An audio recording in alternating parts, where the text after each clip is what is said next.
Why, hello everyone, and welcome back to another episode of Voice of the Rings. I'm your hosting guide, Zollin Ironshield, and today your newscaster. This is a LOTRO update, my friends. We are going to go through some big updates that are coming out. I'll let you know what is coming here for Update 45, Allies and Adversaries. Very fun words to say. So anyway, we've got three big giant things in this Update 45. We have a brand new stuff, huge updates added to the player versus monster player zone, or the PvP zone. We have a massive hunter class rework and a burglar class rework. So there's a lot in this. I'm going to kind of cover it all, have it linked in the description if you want to read it yourself. But I'm going to cover a lot of the stuff, go through it, and we'll have fun in this video. And again, if you enjoy yourself and you like Lord of the Rings Online or Lord of the Rings content, maybe throw a like and subscribe if I earn it. All right, so let's go through it. Again, cool picture at the beginning here. They got some cool stuff here for Update 45.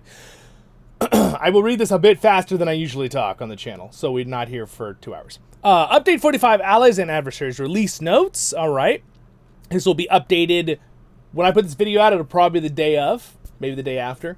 All right. So, of special note, the Ettenmoors, which is the player versus monster player zone for free newer players, has received a big update. The Ettenmoors has received a significant update that will release of a siege mechanic and more. These changes are far-reaching and aim to alter the gameplay in the Ettenmoors by providing a large number of fluid events that can influence and tip the scale of battle. We have added more mechanics in the form of rewards for taking and holding the Tower of Lugazag and Tirith Ra. New relics and buffs in a new area called the Underseath. Ooh, accessible by controlling a forward camp on the landscape of the Ettenmoors. Now, I'm hoping that's the underneath area that they closed off a long time ago. I was kind of disappointed that they closed that off, so hopefully that means that's the area, the under area. They've reopened. It's a hope, is my hope. And new vendors with buffs available once you take control of outposts. This is one of the largest changes made to the gameplay flow of the Ettenmoors in several years. Try 8 years, a long time. Further information about these changes can be found lower in the release notes. They did do a really big change, maybe it wasn't 8 years. It was a quite decent amount of time ago where they made it where you had to have special gear for the Ettenmoors, which I will get into the Ettenmoors more here on the channel on my server of Glamdring and possibly with my kinship if they want to join me. I have not been covering that because we've been doing other stuff in Lord of the Rings Online. The game has a lot of fun things you can be doing. So we've been doing other special events and raiding more. But I would definitely like to get into this a little more, but I gotta do the work to get my gear and stuff. The Monster Play Reward Track Season 2 will be available soon. So, along with other major changes to the Ettenmoors, we will debut the Season 2 of the Monster Play Reward Track. This reward track is able to be made, This reward track is availability will be made available on the LOTRO store and will be announced when the track will become active. Completing the track earns you a currency called Marta, which can be used to claim rewards. Further details are available in the release notes. So we'll look at those notes later, but does that mean something? There was clearly a season 1, so was that just for the monster play characters on the other side, or is that something you could buy in the LOTRO store to have another track in monster play on Freep side, or Free People's side, as we call it in Lord of the Rings Online? I used to be a massive monster play and player versus monster player back in the day. I mean, I got rank 9 back at level 50 and 60. I got high warded. That was before they made it where you could get renown from quests. It was purely from beating other actual real players. So I used to play this a lot, and I plan to play more in the future, so it'll be fun, especially with the new 64-bit servers. Less lag, you can have more people, there's a much larger population battling. We'll get there. It'll be fun. All right, moving on. Birding. This is something I probably will leave in the title as well. So this is actually something else they're doing. Birding has been expanded once again. This time around, birding reaches into the lands of Mordor and Gondor with 9 new territories to discover birds in. These new territories are Anorian, Ithilien, Ithil, Lasnarch, Lebanon, Belfalas, I'm trying to make sure I'm not butchering these names too bad, Lamadon Waste, Argonath, and Lingris. Okay, with these, there are over 120 birds to discover amongst these territories. Find all the rarest of these birds to gain a new title. Okay, so you already were able to get a title and stuff, but then get another one. Along with the way you can discover all the birds in the territories will grant you other rewards, from new pictures to put in your house, which is kind of cool. I didn't even know that was a thing. To even a few new baubles to collect. Ooh, that's cool. That actually makes me kind of want to do birding now. That's a fun reward. The birds are calling, eagerly awaiting those bird enthusiasts. So get out there and explore. Okay, so birding for me, I love the premise, the idea. But it was a little, for me personally, just real fast, and I'll move on to the next notes with the hunter. Okay, the hunter's going to be a big one to get into. I was a little bit disappointed with birding when it first came out. I said that with the thing, but yet I still was rooting for them. Like, they can make this better. There's some cool stuff there with this. I know they've updated a few things about it as well. And I still think it'd be cool if they did some animation where you could actually see through. But the fact that you can get an image to put in your house, that's kind of cool. Like you found, you got a good picture of it or something. Granted, there's not cameras, but maybe it's a magic picture. But anyway, it's probably drawn, obviously. But like a sketchbook. But it's really cool they're going to add baubles to be able to collect too. This is something that I also want to do a little bit more with my kinship and with the channel here on Voice of the Rings. So we'll look into this. It's sometimes it's hard to find the time to do other things when you've got so many fun things to do already, right? All right, so now we're going to go into Hunter. All right, news and notes for the Hunter. So let me jump to some main points that I think are really cool about this. I am not a Hunter main. I have played Hunter quite a bit in the past, but I'm no main. I haven't been playing it very much in the last few years. But I do know their skills, and I do know how they work, and I've been playing this game for 18 years. So I do know what's going on here with a lot of it, and I'll show you some main points, and I'll read through some stuff. But again, this will be down there if you want to look at every single detail. I just don't want to turn this video into 2 hours. So main big Hunter changes. This is a full rework. Hunter class trait saved configurations have been reset due to the changes. They always do that every time they do an update. Hunter damage has been increased across the board. This is good. This is something that a lot of people have been saying that play all classes, that Hunters should probably do more damage. If their main thing is being a DPS class, they really can't tank. They can't heal. They're a damage class. They should be really high in the damage area, right? Because they weren't able to quite compete with a Lore Master or a Runekeeper, or even a champion, I think, was doing more damage than them. Not by a huge portion, but 10%-ish is what it was looking across the board from the knowledge I know. And that's a lot in an MMO when you're crunching the numbers when you're fighting a boss with millions of health. It does matter. So you do need, otherwise it makes you want to take other classes, right? And then it's not very fair because the Hunter wants to play the Hunter. So they needed to be brought up in damage. So this is great. This is what everybody wanted. They might need to be brought up even more. We'll see. But I'm assuming Standing Stones usually, I seem to find that they balance their system off the end-to-end game, which does make sense. But at the same time can feel a little bad for that middle early game, meaning, let me just explain real quick. You hit max level, right? 150, or let's say 160 is coming out soon. You hit max level, then you get gear. You get basic gear. Then you're that's the mid game, right? You got decent gear. It's not level stuff way down your max level, but you don't have the really mid gear good stuff yet, or the best raid gear in the game, right? But they really balance it on the top, which makes sense because at a certain point, most people are going to have that if they're really working towards that, right? I do think there needs to be probably a little bit more balancing for that middle level too, to an extent, but that might come more with gear balancing than the class. Does that make sense? I think they'll have to do that more within the gear. Recently they actually bumped up how strong delving gear was slightly, and I think that may have been for that very reason. So the devs are you can tell they're working on this. They're good devs. So let's just keep going now. So note that some skills have received greater increases than others. All right, so here's a couple just off the bat. General skills. Quick shot, it's your generic bread and butter pew pew pew shot. It doesn't cost power. Cost has been removed, the power cost, so it's free to shoot, so that's kind of cool.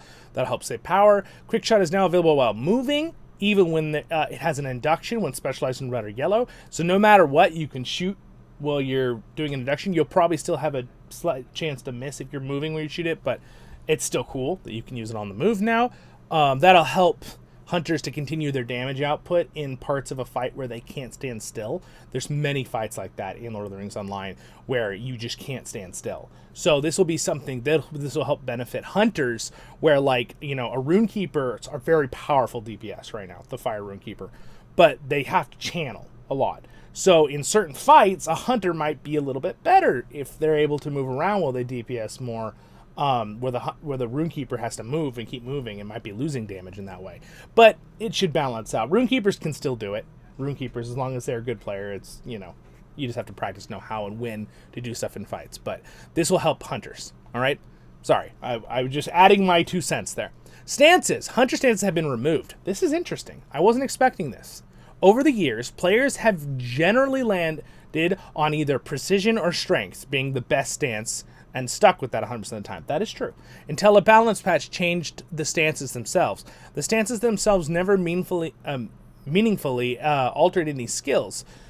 Quick Shot only received a minor change. Hunter's art was removed entirely years ago. No other skills were impacted by the stance, and they were arguably made obsolete by the trait specialization tree when they changed that. Given that they add very little active gameplay, these skills have been completely phased out. I think so. That makes sense because they phased that out for Guardians a long time ago. They phased out stances for most classes a long time ago. So it kind of seemed weird to have the Hunter still have that. And honestly, they can just put the bonus from these stances into the tree automatically as a passive, right? So most likely what Hunters will get is those different stances will be phased into the passives, extra stuff into the different trees. That's what I would assume that they did. Maybe it'll just give it passively to the hunter all the time in every stance, all of them. Who knows? Just maybe not quite as strong.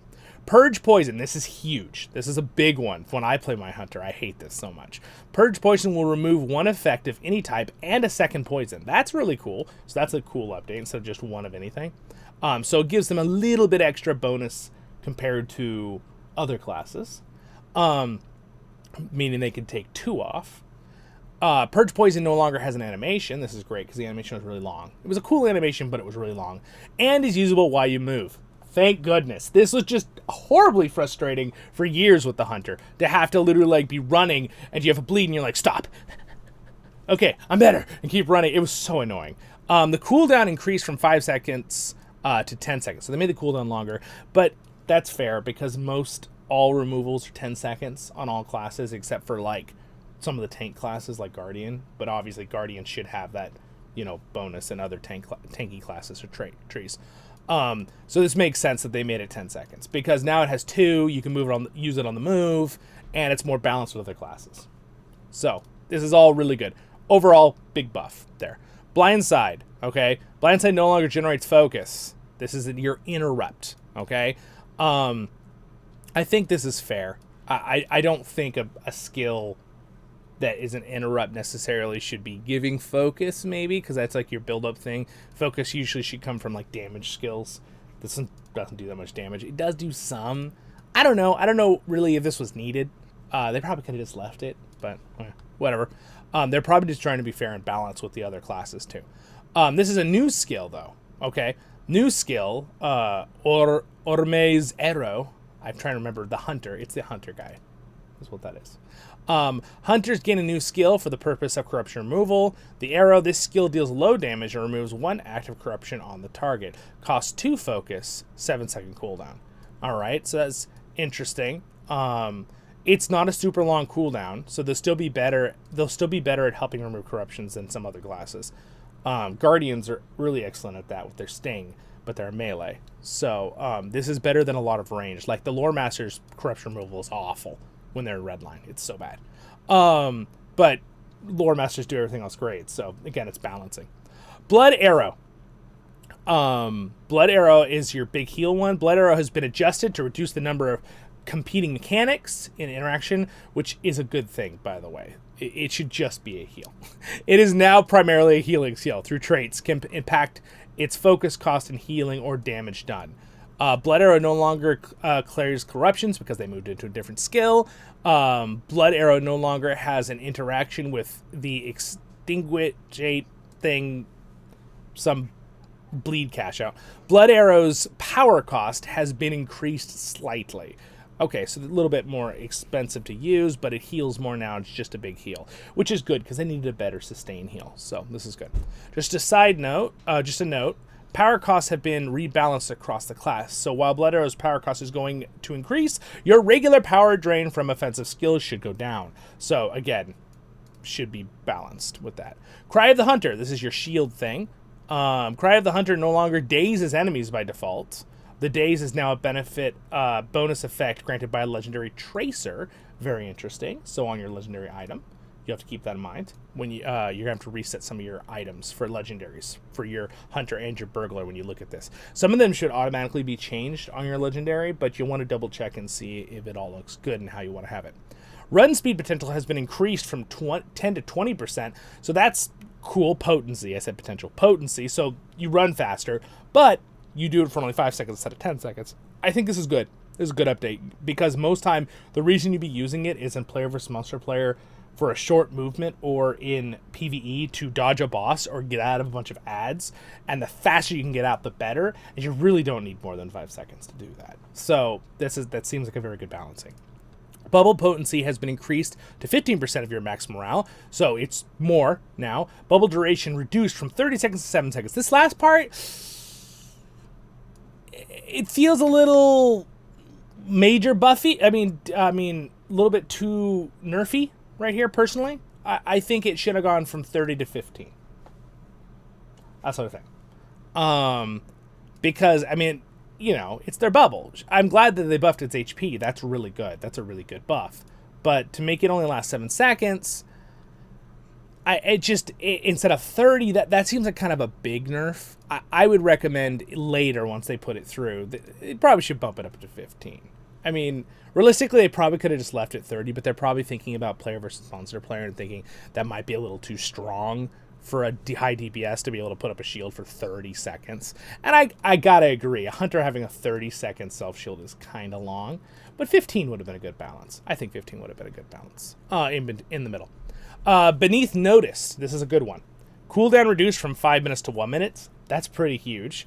This is your thing that helps you reduce your threat you're taking. This will be great because their damage is going to be increased.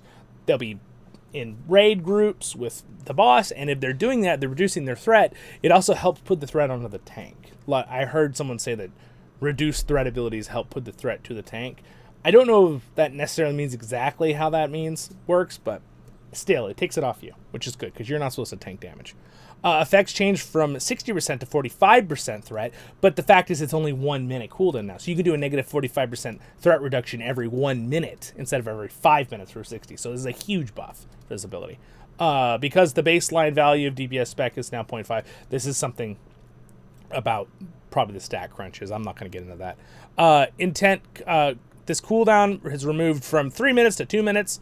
There's a buff on one of the abilities. Find the Path. Now increase your movement speed by 25% by default. Didn't know this area of effect buff is only improves your out of combat. Yeah, well, obviously, we all know that. I guess that's a note for newer players at the under there. I don't know. Yeah. Now, will there still be a legendary that increases this? Or actually, it was the trait tree that increased it, right? It's the trait tree. Probably. Probably still goes up to 35%, I would assume. It would be weird. They didn't say they got rid of that, so I don't know why they would. But that's kind of cool. The default's 25 now. Because I think the default was 15. So it's a nice little bump up buff there. Bright Campfire. The campfire only lasts for 60 seconds now, which is kind of short, not going to lie. But now provides significantly increased regen values. So they're thinking of it more like in between fights, right? Whether it be player versus monster player or whether it be in a raid. Right, you just did a fight. You could drop the campfire. It helps everyone regen really fast. They can either food or whatever, and you can move on. You don't sit there for 3 or 4 minutes. You don't ever really have to anyway with doing stuff. But so I don't really fully get where this helps either way. But okay, I mean, I guess it could help you out when you're doing solo leveling, right? When you're like out about doing stuff. And I'm not talking the anime. I'm talking about in-game in LOTRO. When you're out just soloing by yourself, it would be nice to be able to drop this. Because sometimes your regen isn't very high in those mid-levels. So this could be helpful for that. That might be what they're going for. Focus skills. Focus no longer becomes improved focus at level 66. Interesting. The buff conferred by improved focus, has always been a bit awkward. It gave you a big damage boost, but only for a few skills in a quick opening burst, and it required you to channel focus beforehand. It was arguably too strong in PvP or monster play, where an opening burst sometimes begins and ends a fight. Too weak in player versus the environment rating, where your opening 5-second burst is often just a tiny fraction of the combat encounter's total time, and frustrating to use on landscape where you're free to, this is out and about in the world, where you're free to channel focus as much as you want, but stopping to do so before every pull becomes tedious. This is a statement clearly brought to them by the community. This is very, very true about all this. And playing a hunter in the past, these are all the things that seemed annoying, because you felt like that buff didn't help you at all when you're doing a raid boss. It felt, again, it makes sense with PvE. I never really used it too much in PvE myself, but it makes sense. And also the landscape was so frustrating. You always have to be like focusing every time, or you felt like you weren't doing good. So I think that's a good update. Trait specialists. So I'm assuming what they did is they removed that and then they buffed into the trees somewhere else to give you those bump ups. So it's all like across the board. So they may have removed it. And you're like, well, did I lose it? They probably buffed up your stats somewhere else in the tree to make up for that, to make it more an average damage across the board. That's my guess. They didn't really say that, did they here? But I'm just going to add that as a longtime player. That's probably what they did. Trait specialists, the Huntsmen. For the Huntsmen, the following changes aim to change aim.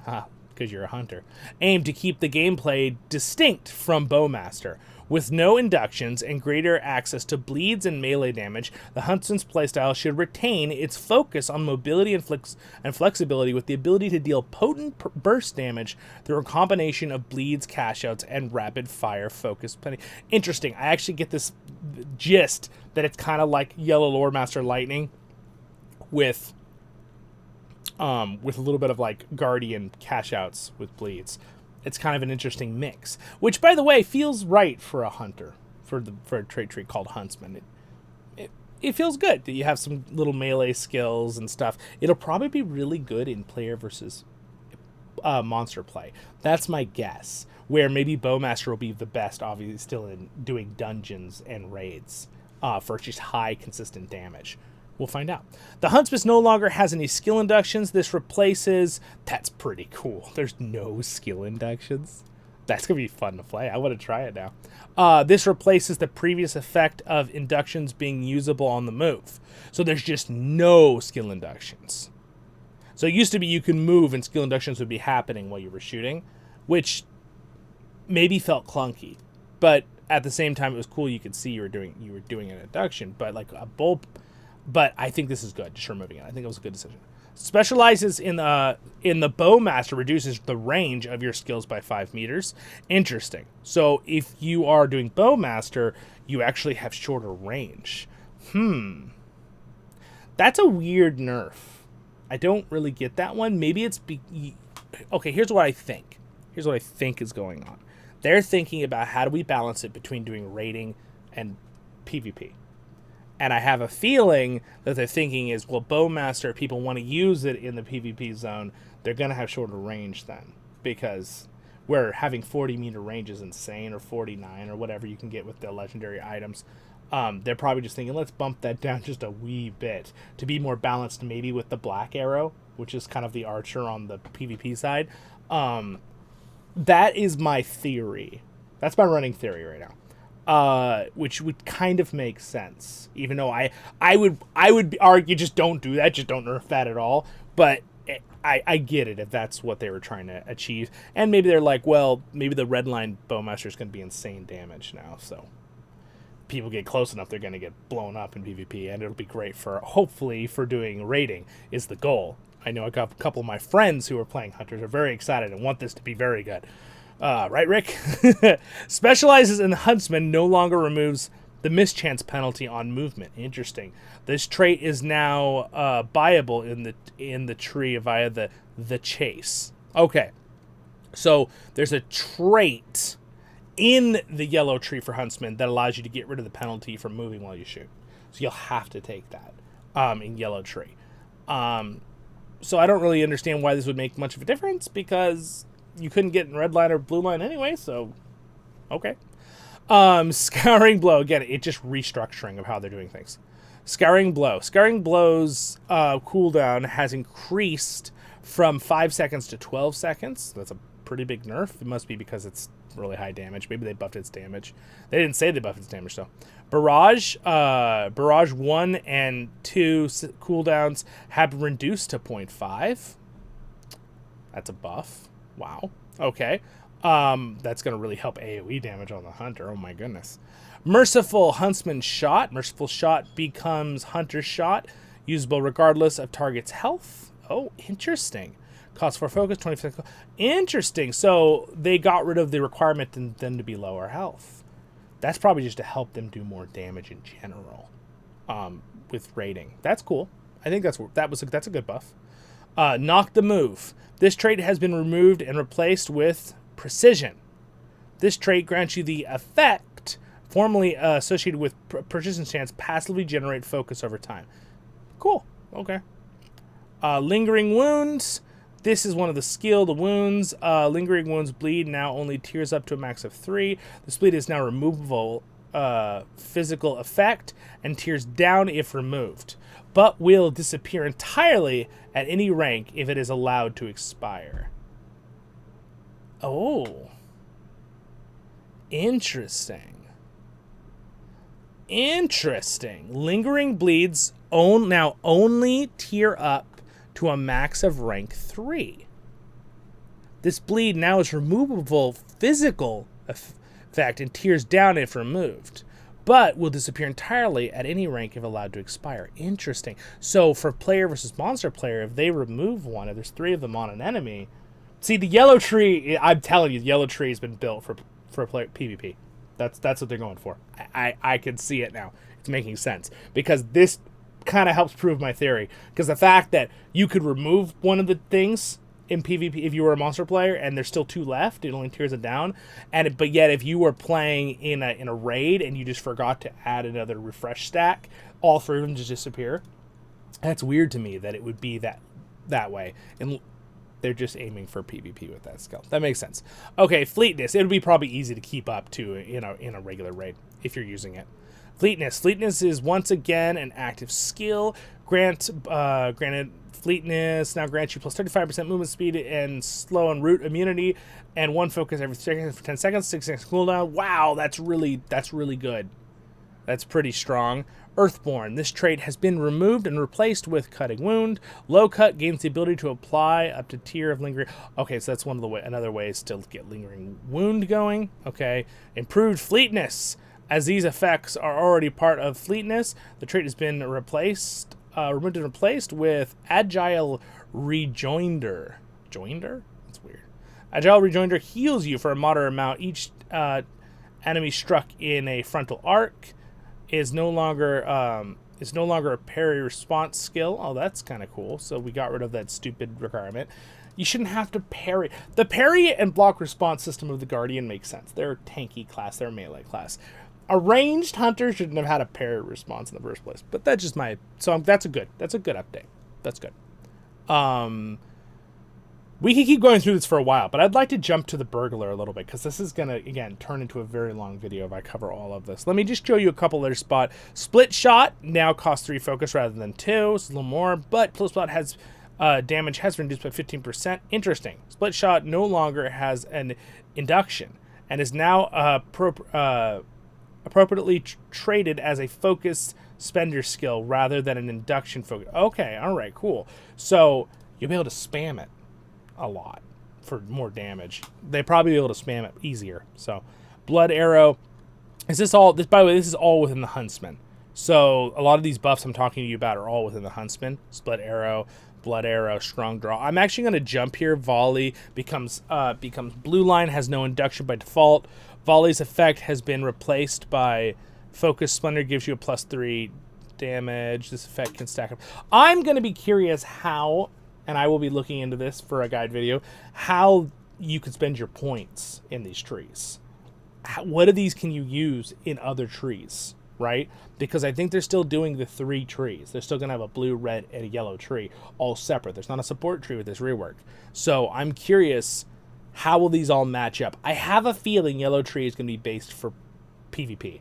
I think red tree will still be based on doing raiding and for high damage. Blue tree maybe will be kind of like a mix. Maybe they'll kind of make it supporty, but it'll still probably cost 2 points. I don't know why that would make any difference, so we'll find out. Let's keep reading here a little bit. The Bowmaster. For the Bowmaster, the following changes aim to maintain the status quo of the resolute long-range archer.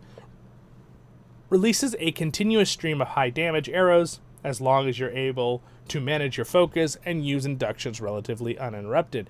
So again, it's going to be kind of similar to what it is now. You may notice that several passive sources of induction reduction have been removed from the outline below. Passive induction reduction has been kept up too high over the years that many Bowmaster hunters have grown accustomed to, having at least 75 to 85% induction durations at all time, negative 75 to 85% at all times.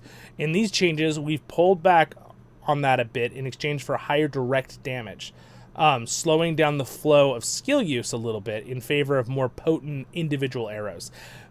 That's good. So basically what they're saying is, we didn't nerf the damage, we increased it, but you're not going to see... You guys watch the Bowmaster of Helm Deep meme? Look that up on YouTube, okay? That's all I'm saying right now. We're just like... You're just like shooting a machine gun of arrows.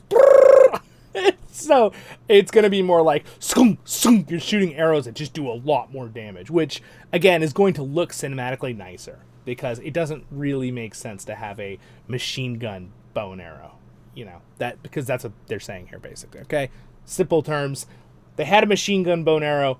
That looked dumb, so we're going to make the individual arrows shoot slower, but they're going to do far more damage, therefore your overall damage will still be higher. Okay, there you go. All these words put into those 2 sentences. Specializations in the Bowmaster longer grant the needful haste proc effect. Interesting. So it must have been put into something else. Specializing in the Bowmaster no longer grants the skill pinned arrow. Specializing in Bowmaster now increases your range damage by 10%. That's where the passive went in. Specializing in the Bowmaster now grants the skill Long Shot. Long Shot is a new moderately damaging skill, granting 3 focus. Oh, granting focus, interesting. With a 25% chance to grant an additional 3 focus if it is landed. Oh, so that's going to be like a... I wonder if there will be an LI that'll put this percent up.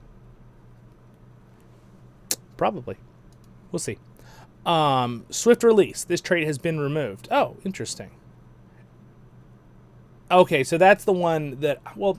Okay, I kind of like that one. But that was the one where it lets you do an automatic swift bow effect occasionally. But again, as long as the overall damage is increased, when you're doing a parse, I'm okay with it. Shoot to kill. This trait damage has been increased from 5 to 10%. Okay, there's a big chunk damage increase. Archer's Mark. This trait has moved to the Trapper line and has been replaced by Strong Draw. This trait reduces the focus cost of penetrating shot from 3 to 2. Swift Mercy. This trait no longer changes the merciful shot health threshold, which is good, or lowers its focus cost progressively over time. Instead, it now gives Swift Bow a 20% chance to reset the cooldown of merciful shot. That's cool. And make it usable regardless of the target's health. Yeah, I mean, that's really good, because the target threshold, parry responses, those shouldn't be there at all. That's just hurting the damage of the hunters. So this is good. Heartseeker. This trait now grants the skill Heartseeker, making it a Bowmaster exclusive. Ooh. That's going to make some people sad. They liked it probably in yellow line or blue line. But it makes sense. Heartseeker now generates 5 focus. Oh, that's kind of cool. And thus treated as a focus builder skill. Okay, Burn Hot, swapping places with Hidden Stalker. This trait grants you the skill Burn Hot, making it a Bowmaster exclusive. This makes sense that Burn Hot and Heartseeker are in the Bowmaster one. it's the high damage induction tree. They should be there. That makes sense.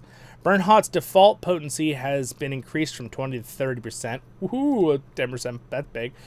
Turn Hot, it's been from 2 minutes to 1 minute. 30-second. Wow, it's just been buffed across the board. Burn Hot. That's cool. True Shot. This trait now increases penetrating shot damage from 5 to 25%. It no longer grants or improves critical vulnerability debuff. Okay. I mean, that's cool. Is that a buff that you get for a while? Oh, sorry. True Shot increases penetrating shots damage by 5 to 25%. Interesting. I wonder if that's a roll or if that has to do with your legendary item. Not really sure with how they worded that. Fast Draw. The quick shot buff granted by the trait now has a duration of 12 seconds, up to 6 seconds. Swift and True. The bonus effect granted by rank 5 of this trait has been changed to each arrow loosed by Swift Bow gains a 30% chance to generate an additional focus.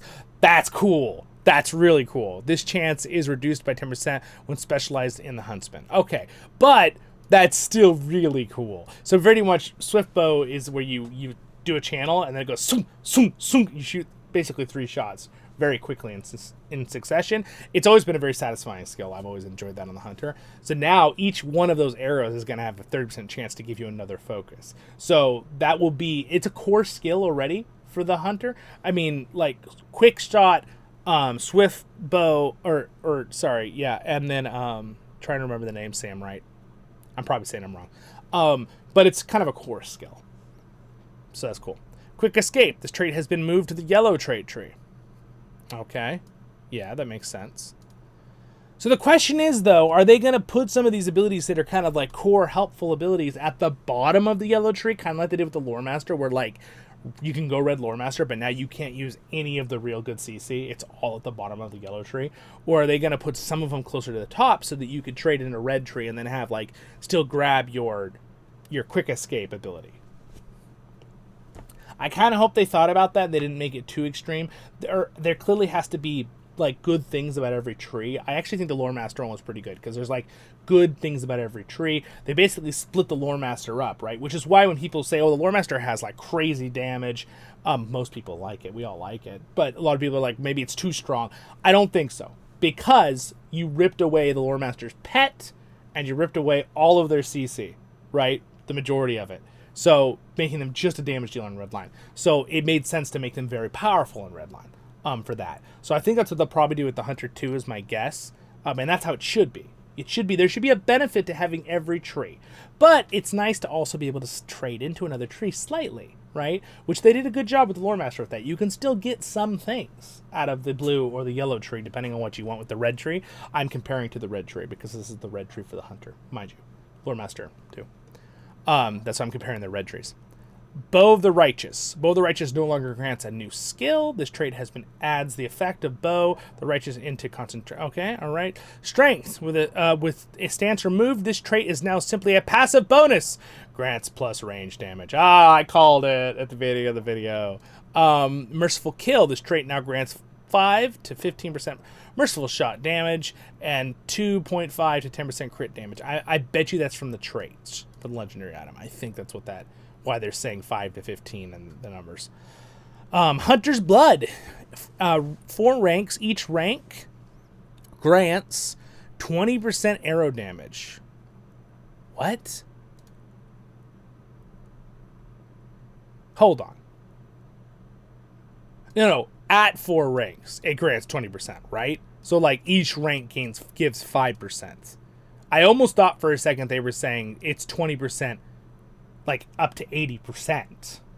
4 ranks. Each rank grants. It says, did they mistype this, or is this real? Each rank grants 20% arrow damage? Initial healing potency and power cost? So you're telling me at 4 ranks you'll have 80% blood arrow damage? I guess it's just blood arrow. I said arrow. It's just Hunter's Blood, just for the blood arrow. Well, I guess that's not that overpowered if it's 1 skill. I was thinking it was all arrow skills. That's why I got a little bit surprised. That's really good though. So it increases its damage and it makes it heal more, right? And it costs less power. That's the healing one. Hidden Stalker. The effect has been removed. Rain of Arrows. Rain of Arrows cooldown has been reduced from 12 seconds to 6 seconds. Wow. That's a huge upgrade. Storm of Arrows. With its lower base cooldown, the active cooldown reduction from the trait has been reduced from 2 seconds to 1 second per critical hit. That's a giant update. That's such a buff. Oh my gosh. Hunters are going to be so good at helping clear ads now. Because if you have a group of, let's say you could hit 11 ads, 12 ads with the legendary item. Is it more than that? Is it 14? I'm trying to think how many you could hit if you have the gold area effect. So if you have a big group of ads, let's say you're doing Temple and you've got 12 ads that the tank is, and you shoot them all, and you have a 6 second cooldown now instead of a 12 second cooldown. And let's say out of those 12 ads, you only crit 4 of them or 5 of them. You have 1 second left and you could shoot it again. Now, there's a chance if your crit is up at, 30-something% and you got buffs helping you out too, you might be able to land a shot and just have it reset. Oh, rain of arrows. Oh, reset. Rain of arrows. Oh, reset. Rain of arrows. That's going to be really, really good in clearing out ads. That's a huge buff. Wow. I understand why they didn't keep it 2 seconds, because it would have been literally it would have been resetted almost every time you cast it. It's still going to be reset a lot. I bet you it'll be reset more than 50% of the time. Well, maybe just under, right? Mathematically averages. Since you won't be able to get your crit actually at 50% without certain buffs. So it's still going to be really good though. Long shot. 3 ranks increases the long shot damage, increases some other stuff. Cool. Okay, Upshot. Upshot's cooldown has been increased from 15 seconds to 20 seconds. Upshot now uses a focus cash out multiplier to deal its bonus damage based on the amount of focus consumed. This does not change the potency of its Upshot multiplier, but it does mean that when you are at full focus, regular damage buffs will improve Upshot's damage by value closer to what you've expected, as those additional damage effects will no longer be doled by a large multiplier from focus. It also means you will now not see the damage of Upshot change on its tooltip as various focus levels. The bonus damage is now only calculated at the moment the skill is used. Oh, okay. Interesting. That's a lot of mathy math there. We won't worry about that. Trapper of Foes. All right, so this is the... Hold on, is Trapper of Foes the blue line? I think it is. Huntsmen is the yellow line, right? Or is Huntsmen the blue line? Did I say that wrong at the beginning of the video? Oh my goodness, I'm sorry. If I said that wrong, I apologize. You just read the trait tree when you open your Hunter's tab. All right, Trapper of Foes. I'm actually thinking the Trapper of Foes, yeah, it's the yellow line. Okay, I'm sorry. I said it wrong. Did I say, wait, no, did I say blue up here or did I say yellow? I think I said blue. The Huntsman is the blue line, and I knew that. Now that I think about it, I'm like, duh. Yeah. All right. So, but clearly the blue line is considered for PvP. I was saying it was the yellow line. Forgive me for saying that wrong. It's the blue line. All right. It's for PvP. The red line, and like I said, is going to be the damage. And then the new one, the Trapper of Foes, is the yellow line. For the Trapper of Foes, the following changes aim to overhaul the specialized into one capable of matching other true. You know why it bothers me and kind of drives me crazy with some of these things? I'll explain really quickly. Ready? The Runekeeper has its damage for raiding is red line, and its healing is blue line, and its yellow line is a PvP style quick lightning shots style. So what I was thinking with the Hunter is the yellow line is the PvP one, but no. A lot of times other classes, the red line is the damage, the blue line is like a supporty tree or healy tree, and then the yellow line is a crowd control tree. So that's why for the Hunter, it makes sense they keep the yellow line, the crowd control tree. But it's a little frustrating and confusing because again, certain characters have different things. For example, the Captain, their DPS and support line is the red line. Their blue line is a support healy line because healing is usually the blue line. And the yellow line is a tank tree for the Captain, which normally the yellow line is the CC control tree, which is what they did here for the Hunter. So there's a little bit, and that's unfortunately because of the beginning of the game when classes, they remade the trees. So that's what happens there with that issue. But that's why I was thinking the blue line being a PvP line in my mind, I was thinking the yellow tree, because for the Runekeeper, it's the yellow tree. It's lightning bolts, right? Their blue line is healing. But in reality, usually yellow is the support tree, like CC or crowd control. So Hunter follows the regular stuff, except for the blue line, because they're a DPS class. They'd normally be like us. That would be like the Healy tree, which is kind of what it is for like the Runekeeper and for the Minstrel and for even the Loremaster has heals in the blue tree with its pets. That's why my brain was freaking out. But there you go. Sorry, that was a totally off topic. Okay, Trapper of Foes. This is a big one. The Trapper of Foes, the following changes aim to overhaul the specialization into one capable of matching the true support specialization yellow line, Loremaster, Burglar, and Mariner. These changes would minimize the specialization focus on traps and roots, which are both awkward to use in combat and functionally less useful than abilities available to other classes. This is true. I definitely felt this when I played the Hunter. In their place, the Yellow Line Hunter now has greater access to more useful CC like stuns, messes, and knockdowns. Wow. Deliver with more range skills and more interactive focus. This is very interesting. I'm curious about this. Let's see. Lingering Wound has been moved to the Blue Line Hunter Specialist. Traps no longer become inductions or usable on the move. Specialization in these trees now grants the skill Pinned Shot.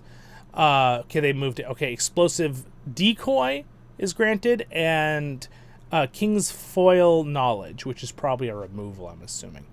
Maybe an upgrade to your removal for everybody. Maybe like a group removal.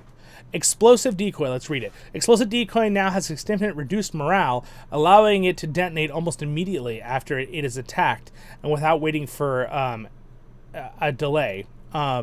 Explosive Decoy now detonates after 3 seconds if not received by damage. Cool.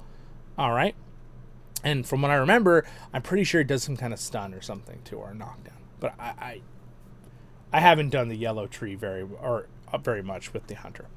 King's Foil Healing. King's Foil Healing is a new targeted skill which heals a moderate amount of morale and applies resilient morale, which increases the target's incoming healing. This effect is shared with Waterlore. Oh!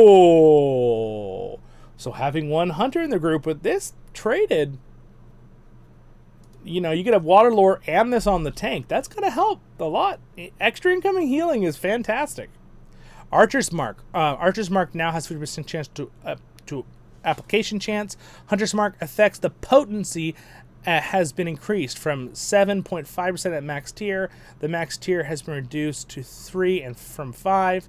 Archer's Mark now lasts 10 seconds. Tiers 1. Okay. So again, I'm trying to remember if this increases damage on the target, I think. I haven't done the yellow line. I'll do a video on it once I've studied it later. But again, it's going to be debuffs to the enemies, helping their allies. Yeah, that's what Yellow Tree is, or crowd control. That's usually what Yellow Tree is, so that's what they're trying to go for. Triple Trap. This trait has been removed and replaced with Hail of Arrows. Interesting. Oh, some people will be sad. I think some people like the Triple Trap, but it really wasn't super used. Grants the skill Hail of Arrows, which tear through the armor of a large group of enemies, applying minor rent armor. Negative 10% physical mitigations, negative 8% physical mitigation for 20 seconds. That is insane. It's literally going to be worth bringing a yellow Hunter in raids just to have this buff stacked. And they'll still be able to do decent damage. With the damage buffs I'm sure they're getting. That's going to be huge, you guys. Because the Red Guardian also can shred armor, by the way.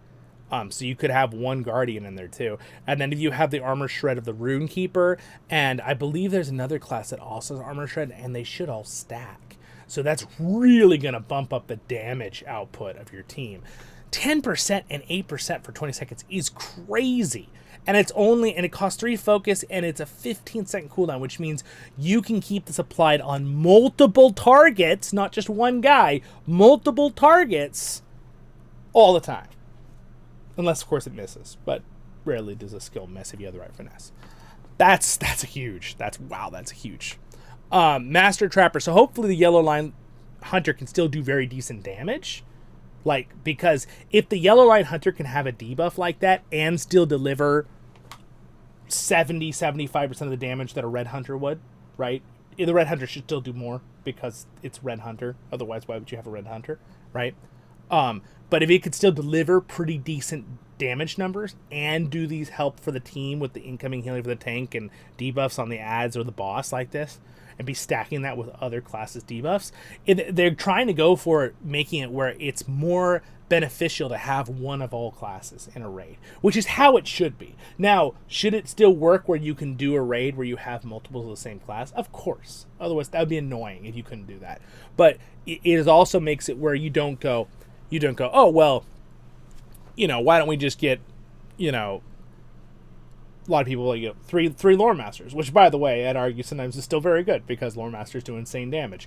But if you have everyone rated out, it might be worth having only 2 lore masters and having a yellow hunter in there to debuff the ads for those lore masters to do more damage, right? It might be worth, or if that's what you have with your group, that kind of thing. That's always going to be an argument and a conversation about any class combos, by the way. That's not just lore master versus the hunter. But I think in reality, it depends on what you want, right? It's nice that the class has flexibility. So if you have a run you're doing, you're like, okay, we have no yellow line character with us. We have a hunter player with us. He can go yellow line. Why don't we have him go yellow line, right? Or, oh, we have 2 yellow lines already. Hunter, just go red line. You do good damage, right? Right. That's what they're trying to get at, okay? Master Trapper. This trait has been replaced with Suppressing Stings. The skill focus, okay, cool. Focus skill will apply weakness to your target. Weakness will apply a 0.9. Wow! No way! Is that gonna stack with the Burglars one? Wow. Wow. Most classes abilities will stack, and it doesn't say this won't. It doesn't say this won't stack. So if I'm just gonna totally assume that it didn't write it, they didn't put a little note that said this does not stack with this other class, I'm assuming it stacks because it should. That would be dumb if it didn't. Okay. So that's huge too. Okay, so this is insane. All right, this is really good. Strong and intimidating. This trait has been removed and replaced with Dazing Blow, making it yellow line spec exclusive. That's your melee stun, I believe. A Heightened Senses. This trait has been removed and replaced with Tripwire, making it yellow spec exclusive. Tripwire cooldown has increased from 30 seconds to 2 minutes. Whoa. In combat, Tripwire would become Tangle Dart. A targeted range skill has a 90-second cooldown. Tripwire or Tangle Dart is now guaranteed to initiate a fellowship maneuver on the target. That's cool. That's pretty cool. So right now we're in a predicament that if there's a thing you need if you need to do a fellowship maneuver in a group, the only people who can really just guarantee a fellowship maneuver is a burglar or a guardian in blue line. That's like it. That's your options. Technically, I think there's also the lore master's pet. Sorry, the bog lurker can also do it. So those are like the 3 options for guaranteeing a fellowship maneuver. I'm trying to think if there's another class that I'm forgetting, but those are the 3 options. Now, I would like to just point out a little side note. I really love if the guardian can do that, but Standing Stones, please give the guardian back their chance at fellowship maneuvers to the king, please. That did not need to be removed. Standing Stones, that was irrelevant. They buffed the guardian's tank line and hurt the DPS line for no reason, because the guardian already is not a meta DPS. So I don't know why they did that. It would have been nice just to leave. It wasn't even 100% chance. It was just a chance. If you crit, you had a chance when you crit to do a fellowship maneuver to the king, with the knockdown. It still does a stun, but it doesn't do the fellowship maneuver mark. Bring that back, Standing Stones. That was an unnecessary nerf. All right, back to the hunter. I will keep saying that until it happens because it was an unnecessary nerf. Tripwire, now guaranteed compact payloads. This trait reduces the cooldown of distracting shot by 60 seconds. Okay, that's pretty cool. So again, that's huge. Those are really good. Sturdy traps. This one, major armor rent armor.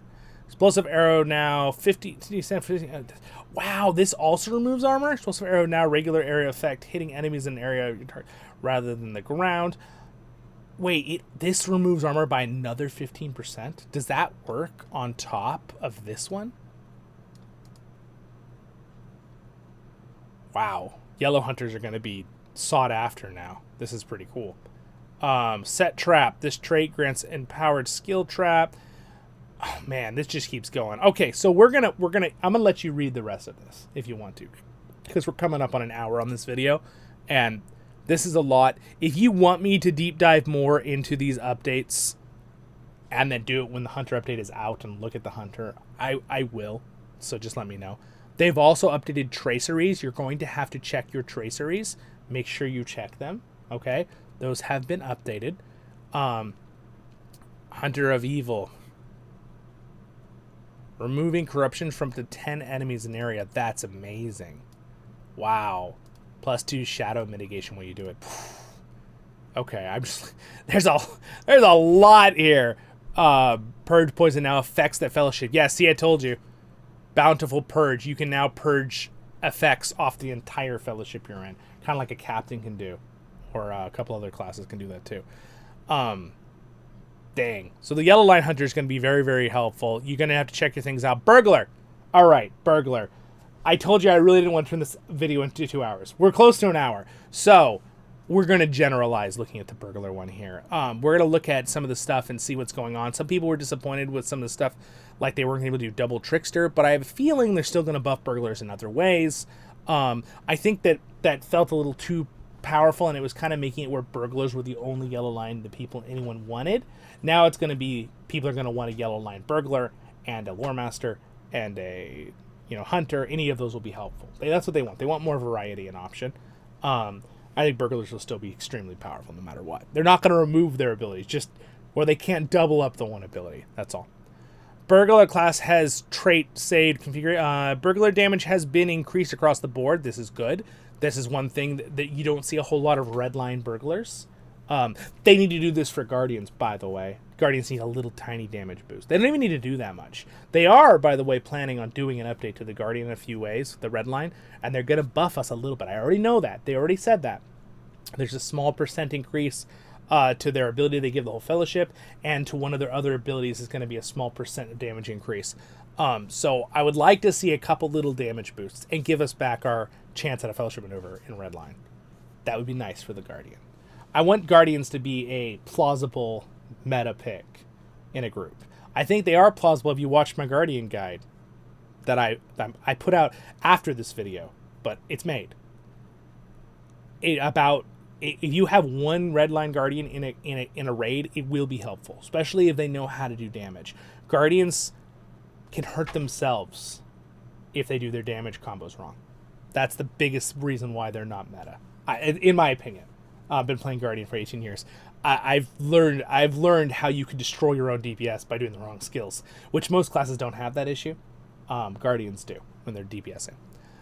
Note that some skills have received greater increases than other skills. Okay, this is the Burglar. We're going to cover the Burglar now here for about 15 to 20 minutes, and then I'm going to be done with this video.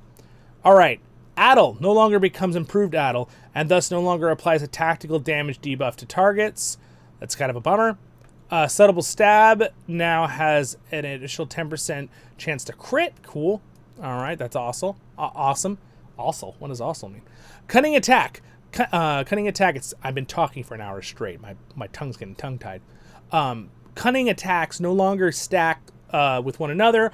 Only the most potent bleed is now active on your target. Devastating hits now apply the same bleed as a regular critical hit. Exposed Throat. Exposed Throat is now a baseline skill earned at level 16. Cool. The skill no longer has a chance to start a Fellowship maneuver. Oh, wow, really? Man, that's kind of a huge nerf. Maybe they're putting it into something else. Let's keep going. Flashing Blades is now a base use skill. Okay, so they're moving some of the skills into earning them as a skill earlier, which is good. So maybe they're going to move that Fellowship maneuver. Hide in Plain Sight in context, where hiding in plain sight was previously disabled, like where it is, it would now be enabled with reduced cooldown, and instead of current effects, it applies a 5-second combat stealth. This change means hiding in plain sight does not allow you to break out of combat with any monsters you have currently entangled. Hiding in plain sight's duration in player monster has been reduced by 6 seconds. Not sure about that. It just seems like a nerf to me. I see why some people are a little upset about the burglar things. That seems a little bit nerfy to me. Let's keep going and see if how I think about the rest. Purge corruption. I get it. Okay, I get this one. I understand why for player versus monster play, but they have made it where it works in other places. Was it disabled in player versus monster player before? Because if it was disabled before, then this is a buff. This is a good thing. But since it says it's now in other areas. But let's move on. I haven't played my burglar enough in PvP to know that, or in regular stuff. Purge corruption. I do have a level 150 burglar. I just haven't been using him as much. Purge corruption is no longer a part of the critical response chain. Interesting. Oh, that's a buff. Purge corruption is now a 15-second cooldown, which is reduced to 5 seconds, while the critical response chain is active. Oh, reflected. Okay, so it's a buff. You can use it if you need it, but if your critical response chain is active, it's only a 5-second cooldown. Ah, that's a buff. That's a cool buff. If you purge corruption successfully displays corruption, it now gives back a critical response to you. That's cool. Okay, so even if you do use it without it, it'll give you a critical response if you remove one, which will help your other chain stuff. Cool. Cunning attack. Cunning attack. Only the most potent cunning attack bleed will apply to your target at the point in time per character. Additionally, devastating hits skills will now apply the same bleed as a critical hit. Now, I have heard of some people who main Redline Burglar, which is really, really high damage with bleeds. So it's... I'm assuming they're going to be buffing some of that to an extent, but it is strong. Again, they always balance things to the top tier, full gear, everything, right? Which again, I would be careful of with standing stones if they're balancing things full tier based on the special gear effects, because there are gear effects that give you like basically special skills. I wouldn't balance the class on those unless they're planning on the 160 expansion that's coming out very soon, having those same abilities in the next thing as an option in the next thing of gear, which I kind of hope they do. I kind of hope that what they'll do is they'll have another option of gear that has a different ability, and then they'll have the same abilities as this level 150. Because some of them are really, really neat. Some of them are really, really cool, and I think just throwing them away to not have them at 160 when the expansion comes out would be disappointment. Especially for those of us who almost got the gear on certain characters, and then we want to try it on next level, and then the expansion's going to come out, so we'll have to go to the next level. It would be nice if they would keep the option, and then add a new set, too, with new variations. And people can pick and choose which ones they like to use, or have both, to switch out their armor, right? That would be really cool. I think they should do that. Do you agree with me? Leave a like and a comment about that if you agree with me. Provoke no longer provides roll with it. Damage negation by default. Damage reduction from Provoke is now able to be traded in the Mischief Tree. Okay. Cooldown reduced from 6 seconds for so some buffs and some move around sort of nerf thing there going on. I'm not sure what's Ready Enable. The skill has been removed. Okay, Ready Enable is the one that allowed you to double up, right? From what I remember. That's why you're not going to be able to have 2 of something on. That's weird. That's a weird nerf. I mean, yellow burglars are really strong. And maybe they just felt that... And I feel like what they do, they should be able to do, though. That's kind of their thing, the idea of a burglar, right? But maybe they're trying to buff their damage in their other tree, their gambler tree, or whatever, whichever one used more or less. And yellow tree, they're trying to make more balance. But let's see. Riddle's base duration has been reduced from 30 seconds to 15 seconds. What? Riddle's base days duration has been reduced? They've nerfed days, too? From Riddle? Dang. I don't know what to say, guys. This is looking pretty rough for the burglar. Touch and Go. Touch and Go's base cooldown has been reduced from 5 minutes to 2. That's a buff. That's a big buff. That ability is very strong. That'll be good for player versus multiplayer and PvE. Sneak. Outside of player versus monster player, sneak cooldown has been reduced from 10 seconds to 5 seconds. Cool. Throw knife now reduces your target's movement speed by 15%. Cool. From stealth, this debuff is increased to 50%. Oh, wow. So that's really going to be fun for PvP. All critical chain skill cooldowns have been reduced from 5 seconds to 3.5. That's a big buff right there for damage output-wise in yellow and red line.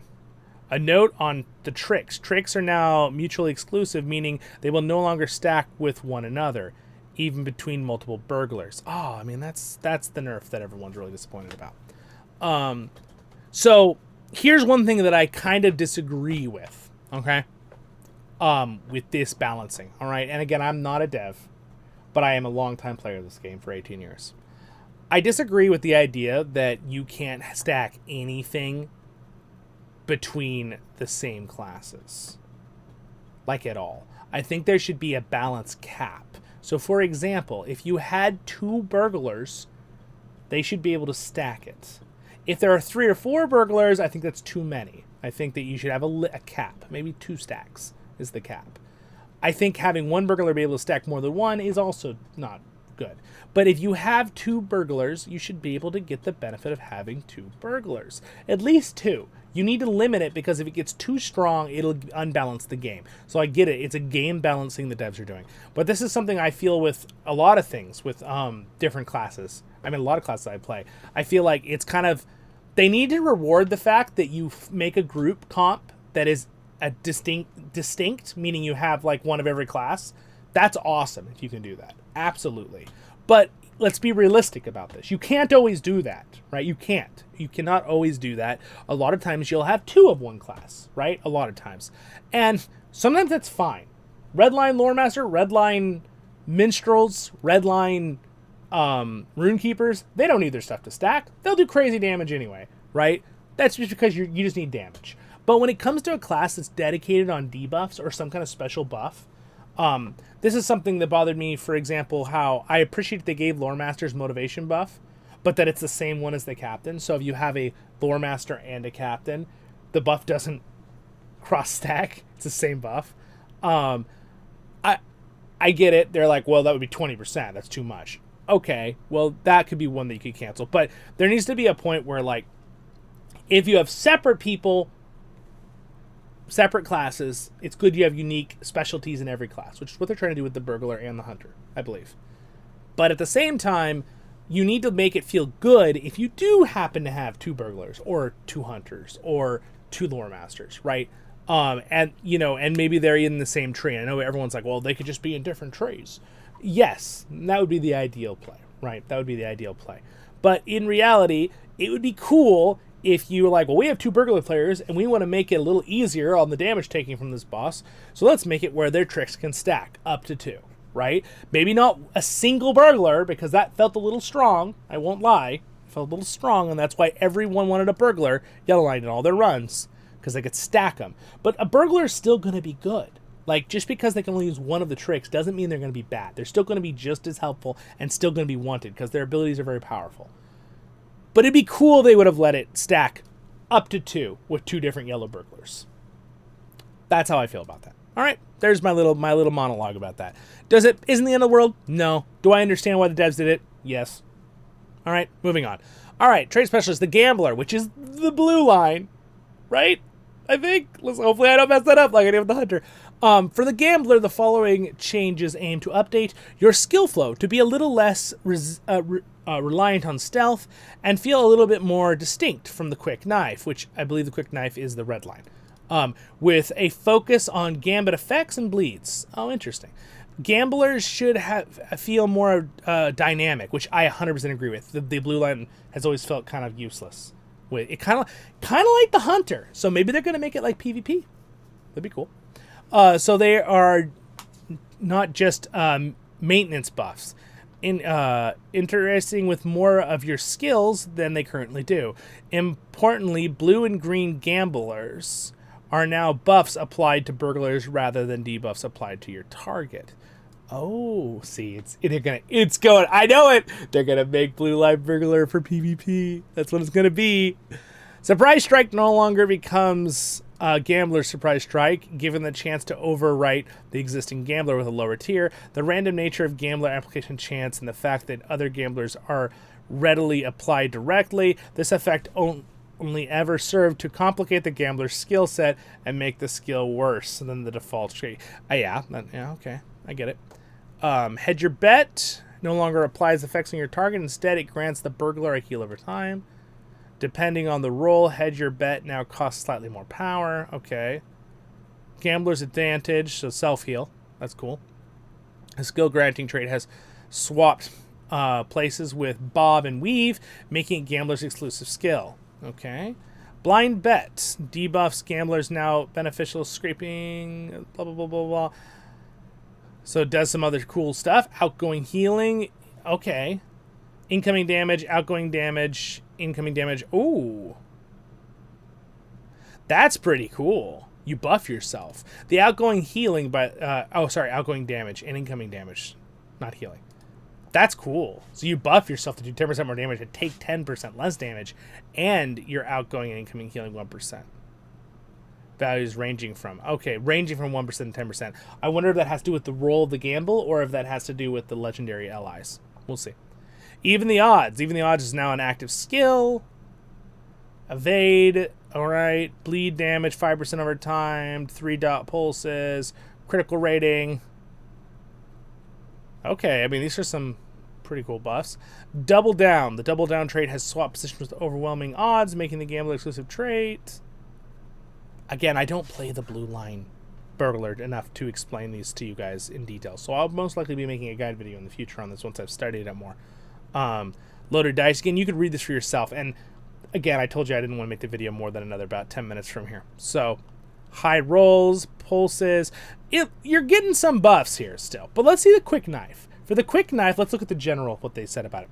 The quick knife, the following changes aim to remove your resilience on positional to deal adequate damage and make it a little easier to get your critical skill chain started through skill combos while removing gamblers and making your core gameplay more distinct from the gamblers. The quick knife's effects have been okay, so they're going to focus it more on doing more damage. I bet you they're going to buff damage too in the line.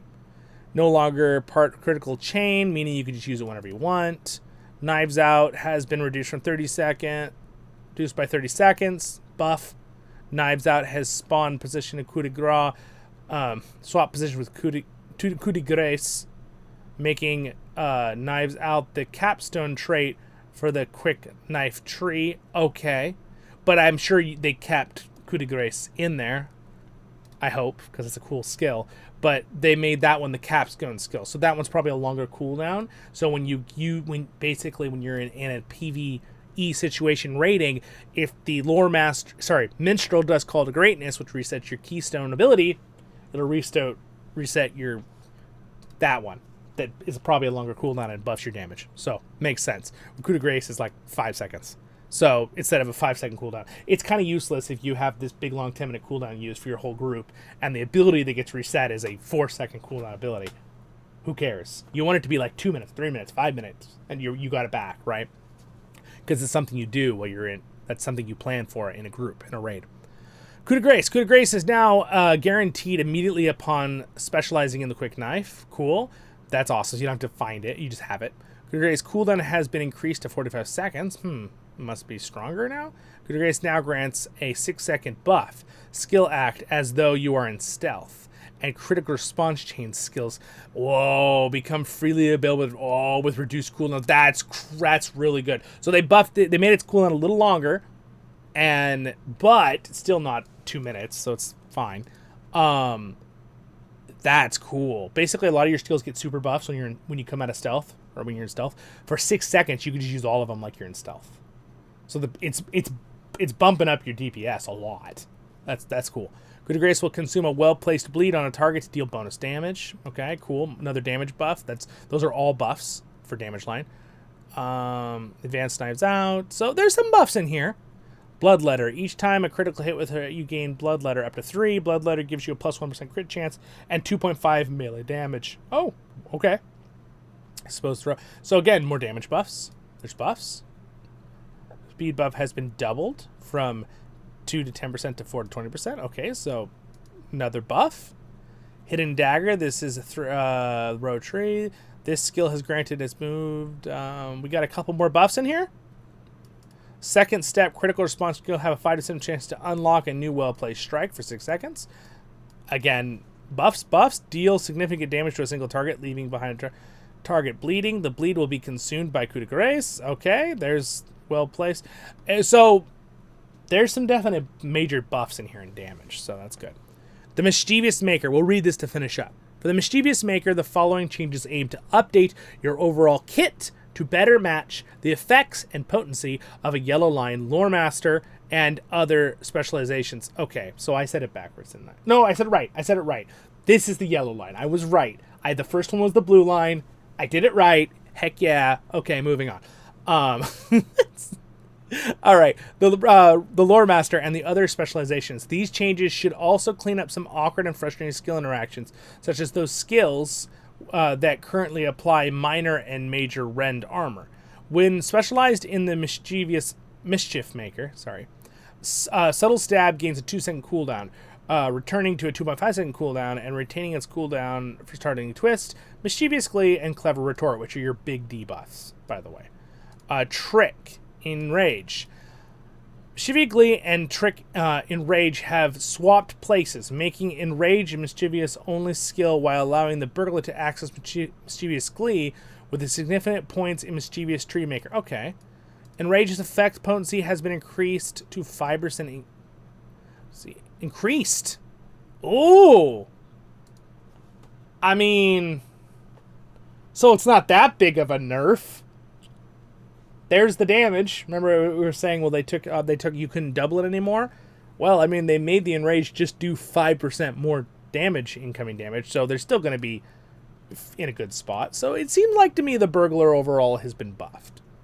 From Stealth, Enrage is now an area of effect skill.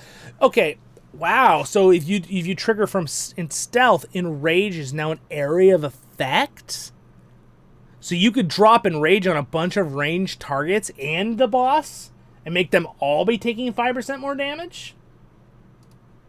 Sorry, not 5%. It's 5% plus the original percent, which was 10? So it's at 15% now? Or is it 20% now? I don't remember the exact percent. That's okay. That's a buff. So maybe I don't know if people were saying that then, because it looks like to me that the Yellow Burg is a buff. I hope people got this far in the video, because otherwise they just watched the beginning of me talking about the Burglar. They would have thought it was all a nerf. This looks like a buff.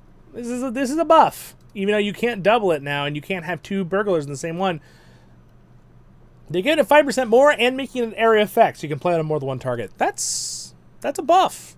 It's just certain situations it won't be, but that's pretty much a buff.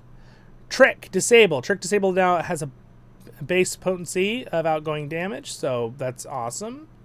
Outgoing damage from so I think that was a nerf slightly, because before it did a little bit.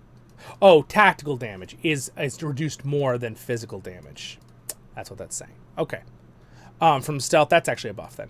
Disable now is now affect area effect skill. You can do disable. You can do engage and trick disable from an area of effect perspective. I wonder how big it is though. Guess we'll find out. I would probably guess 10 meters on the target. So wherever you target it, or is it just around you? Is it 10 meters around you, or is it 10 meters in a 20 meter like selection, like who you're selecting it on? I'm assuming I think it's a melee, so it's pretty close. So the question is, is the center point on you, your character, or is the center point on the target? Guess we'll find out. Reveal Weakness is now an active skill exclusive in the Mischief Maker.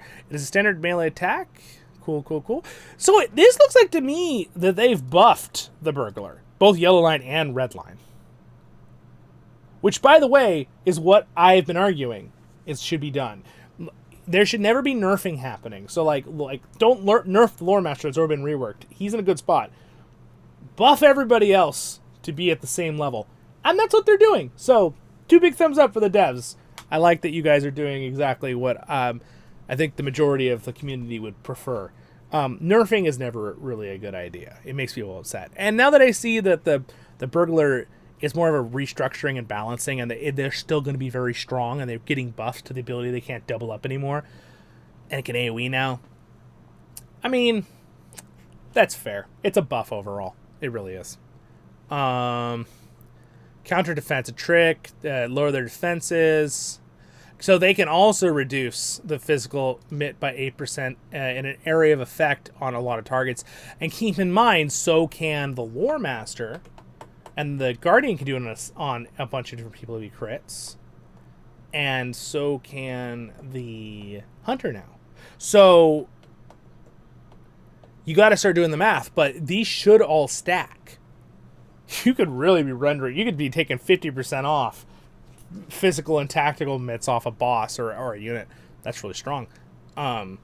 Little annoyances. This trait has been removed and replaced with Trickster. Cooldown increased from 60 seconds to 120. For 10 seconds, all skills act as though you are in stealth. And gain. The aura. Tricks granting plus negative attack duration. Is this an aura? Like to everything around you? Attack duration, incoming damage, and movement speed to allies until... That's an insane buff. What? 50% attack duration? Whoa! That's crazy. For how long? For 10 seconds? And you take 15% less damage, and you're all 10% faster. That's so cool. By the way, that'd be really fun if you're a DPS Guardian, because Guardians already reduce their attack duration by so much when they're attacking. So I can normally get like 3 or 4 skills in a second. So if I had this, I'd just look at me and my invisible axe as I spin it at times 100. Okay, sorry, I'm just thinking about combinations with the yellow burglar now. The trait has been removed. Okay, so they've moved stuff around. Unseen scheme, new skill. Maybe some of these were already on there. I didn't realize, and they've just buffed them a little bit. I'm not sure. Practical joke. This trait has been removed. Interesting. So they removed a couple things, but they replaced it. Looks unseen scheme. Opportunist. Impossible targets. 3 ranks. Combat stealth. Reduces your incoming damage by 5 to 15%. That's awesome. Buff for the buff again. Shifty Glee no longer requires an active trick on your target, nor does it remove any active tricks there. That's a buff. Counter defense. This is awesome. There's a lot of buffs in there. And again, don't forget to check your tracers. Okay? Check your tracers, because they're going to be updated. You can see all the details here. Other classes and skills. Oh, man. We got to cover this real quick. Dang it. This video is getting longer and longer. I'm like having a joke now that I'm saying, I don't want to make the video too long, and the video gets longer and longer. Champions. Corrected champions ability. Blah, blah, blah, blah, blah. I'm going to skip 4% per tier to 5%. This tool to bonus. Okay, a little buff to the champion, a little fix there. Guardians. Bleed them dry. Now correctly increases all bleed damage 10%. This is a glitch. It was only 8%. I knew this. I talk about it in my Guardian video. You'll see that later. So that'll be updated, which should be nice. The Keen Blade Protection Sword now provides the fellowship raid within 10 meters of the Guardian with a boost to damage every 10 seconds, which is, again, the same thing it already had, but I think the Guardian's version of the benefit is now permanent. The aura has been removed. Okay, we are aware the tooltip needs to be updated on the trait. Okay. And I believe they're making it go from 3% to 5%. I hope. The fact that they don't say this here makes me a little bit upset if they're not doing that, because I was anticipating that update. That was because clearly the Guardian needs it. We'll see. The Keen Blade trait, Prey on the Weak, will now trigger on each skill played on a target with an active bleed applied by the Guardian. Sweet. That's cool. All Guardian bleeds applied by skills now have a matching iconography, the picture, which is something that I mentioned in the other video, even though you're not gonna see that in my guide video, but I said it.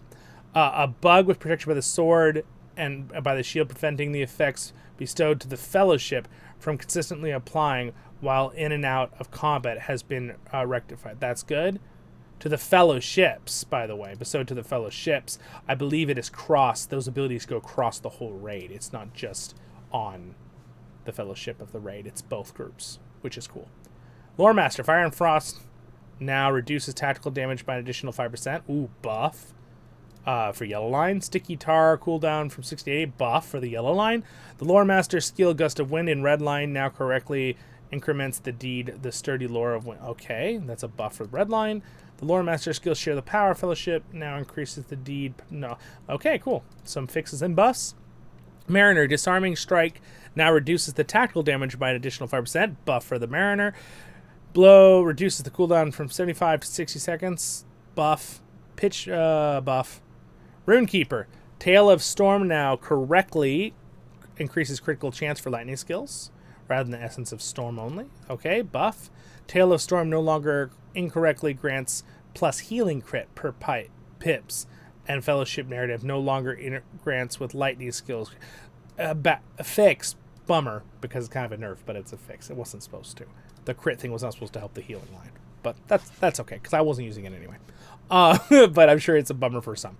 Monster Play Reward Track Season 2. The Monster Play Reward Track provides a player account with a barrier source called Martin is used to purchase consumable permanent items in the Ettenmoors for both Monster Play and free people characters. That answers my question at the beginning of the video. Each level of award contains, I'll probably get this to review on a video for you guys, just so you know. Player selection box, racial appearances or packages with, okay, so some help the monster play, some help the people. I'm curious if you have to get on your monster play to take the stuff and vice versa, or if you can, like, you can't share it, so I'm assuming they're separate. Cosmetic items and March appearances, the 28th reward tiers. These are all the different tiers. Okay. The Monster Play Reward Track will be available in the LOTRO store. The Monster Play Reward Track Season 2 is not currently available in the LOTRO store. Okay. But that's going to be for the free peoples and the Monster Play. I wonder if you can buy it for both at the same time, or if it's separate. We'll see. Player versus Monster Player. Oh my goodness, this is such a huge update. Oh my gosh, I was like, let's not make this video 2 hours. It's turning into 2 hours. Player versus Monster Player. Siege. When creeps control a tower, they consume ballista. Can summon a ballista when they land in Terra. The same for the free peoples. While controlling it, the enemies may summon battering rams. That's pretty cool. Quests and towers. This sounds a lot like they took it from epic battles. Which, by the way, more epic battles. Standing stones. I really like those. Quests and tower control. Though I guess they're kind of going to do that. They're going to do the downscaling too. So I guess if they do that, it'll be fine.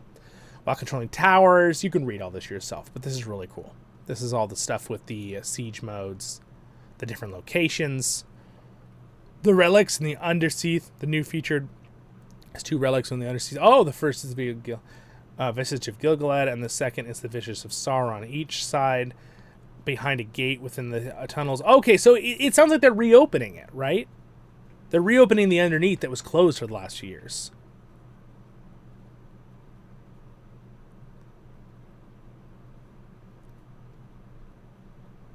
Yeah, right there. Okay, yes, I think I'm right on that. Festival events. We have updated the hardtack. Okay, they've updated some stuff with the festival events. Combat. Quest and deeds. There's some updates to this. Yondershire. It looks like. There's a few other things with the Rohan. Okay, sweet. Correct bug fixes. Instance and skirmishes. Probably bug fixes and updates here and some information on stuff. Missions and delvings.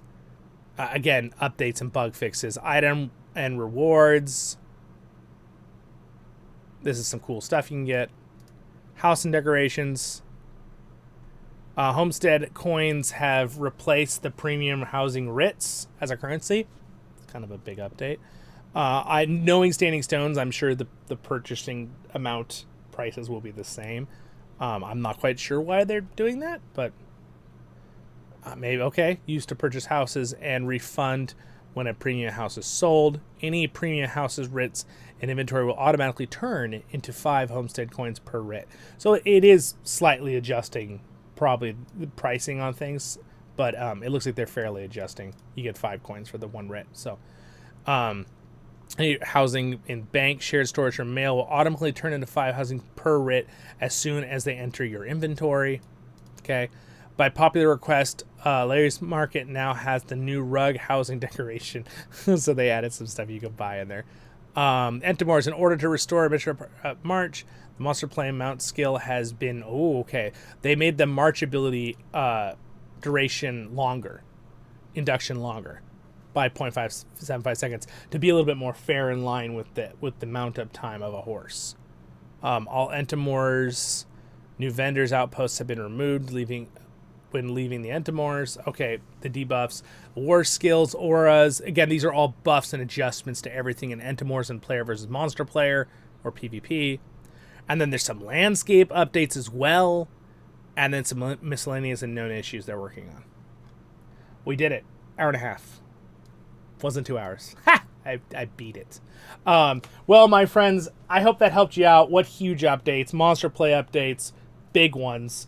Stuff with their reopening the under area and doing that event. They're doing all the different stuff. It doesn't look like in this I see anything about the new class for Monster Play that they were going to have come out. That must not be done. I did not see that. Yeah, I didn't see it. The relics are there. I'm just looking real quick. I didn't miss it, did I? I don't see any points about that. That'd be a big point. They'd have that kind of bolded in the new class for Monster Player. So that's not coming out in this update yet. I bet you it'll be out in a couple months. Maybe shorter.